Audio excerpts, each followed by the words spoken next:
Hi friends, welcome to my channel. ನಾನಿವತ್ತು ಈ ವಿಡಿಯೋದಲ್ಲಿ ಖಾರವಾಗಿರುವಂಥ ಎಗ್ ಫ್ರೈ ರೆಸಿಪಿನ ಹೇಗೆ ಮಾಡೋದು ಅಂತ ತೋರಿಸ್ಕೊಡ್ತಾ ಇದ್ದೀನಿ. ಹಾಗೆ ನೀವಿನ್ನೂ ನನ್ನ ಚಾನಲ್ನ ಸಬ್ಸ್ಕ್ರೈಬ್ ಮಾಡ್ಕೊಂಡಿಲ್ಲ ಅಂದರೆ ಪ್ಲೀಸ್ ಸಬ್ಸ್ಕ್ರೈಬ್ ಮಾಡ್ಕೊಳ್ಳಿ. ಇದನ್ನು ಮಾಡಲಿಕ್ಕೆ ನಾನಿಲ್ಲಿ ಒಂದು ಬಾಣಲೆಗೆ 3 ಚಮಚ ಆಗುವಷ್ಟು ಎಣ್ಣೆನ ಹಾಕ್ಕೊಳ್ತಾ ಇದ್ದೀನಿ. ಎಣ್ಣೆ ಸ್ವಲ್ಪ ಬಿಸಿ ಆದಮೇಲೆ ಸ್ವಲ್ಪ ಬೆಳ್ಳುಳ್ಳಿನ ಜಜ್ಜಿ ಹಾಕ್ತಾಯಿದ್ದೀನಿ. ಇದು ಫ್ರೈ ಆದ ನಂತರ ನಾನಿಲ್ಲಿ 2 ಈರುಳ್ಳಿನ ಚಿಕ್ಕದಾಗಿ ಕಟ್ ಮಾಡ್ಕೊಂಡಿದ್ದೀನಿ, ಅದನ್ನು ಸಹ ಸೇರಿಸ್ಕೊಳ್ತಾ ಇದ್ದೀನಿ. ಈರುಳ್ಳಿ ಚೆನ್ನಾಗಿ ಫ್ರೈ ಆಗಬೇಕು. ನಂತರ 2 ರಿಂದ 3 ಹಸಿಮೆಣಸಿನ್ಕಾಯಿನ ಚಿಕ್ಕದಾಗಿ ಕಟ್ ಮಾಡಿ ಹಾಕ್ಕೊಳ್ತಾ ಇದ್ದೀನಿ. ನಂತರ ಇದಕ್ಕೆ 2 ಟೊಮೆಟೊನೂ ಕೂಡ ಚಿಕ್ಕದಾಗಿ ಕಟ್ ಮಾಡಿ ಸೇರಿಸ್ಕೊಳ್ತಾ ಇದ್ದೀನಿ.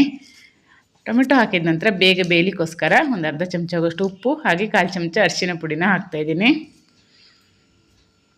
ಟೊಮೆಟೊ ಚೆನ್ನಾಗಿ ಮೆತ್ತಗಾಗಬೇಕು, ಅಲ್ಲಿ ತನಕ ಇದನ್ನು ಫ್ರೈ ಮಾಡಿಕೊಂಡು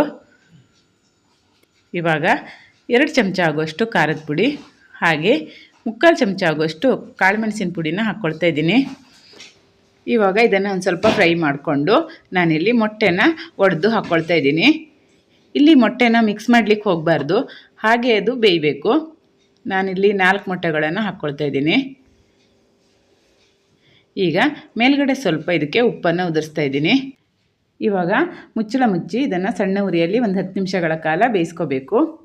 ಈ 10 ನಿಮಿಷ ಆಗಿದೆ, ತೆಗೆದು ನೋಡ್ತಾ ಇದ್ದೀನಿ. ಒಂದು ಸೈಡ್ ಬೆಂದಿದೆ. ಇವಾಗ ತಿರ್ಸಿ ಹಾಕ್ಕೊಂಡು ಇನ್ನೊಂದು ಸೈಡು ಕೂಡ ಅದೇ ರೀತಿ ಬೇಯಿಸ್ಕೋಬೇಕು. ನಂತರ ಇದಕ್ಕೆ ಮೇಲ್ಗಡೆಯಿಂದ ಸ್ವಲ್ಪ ಕೊತ್ತಂಬರಿ ಸೊಪ್ಪನ್ನು ಉದುರಿಸ್ಕೊಂಡು ಮತ್ತೆ ಮುಚ್ಚಳ ಮುಚ್ಚಿ ಒಂದು 5 ನಿಮಿಷಗಳ ಕಾಲ ಸಣ್ಣ ಉರಿಯಲ್ಲಿ ಬೇಯಿಸ್ಕೊಳ್ತಾ ಇದ್ದೀನಿ.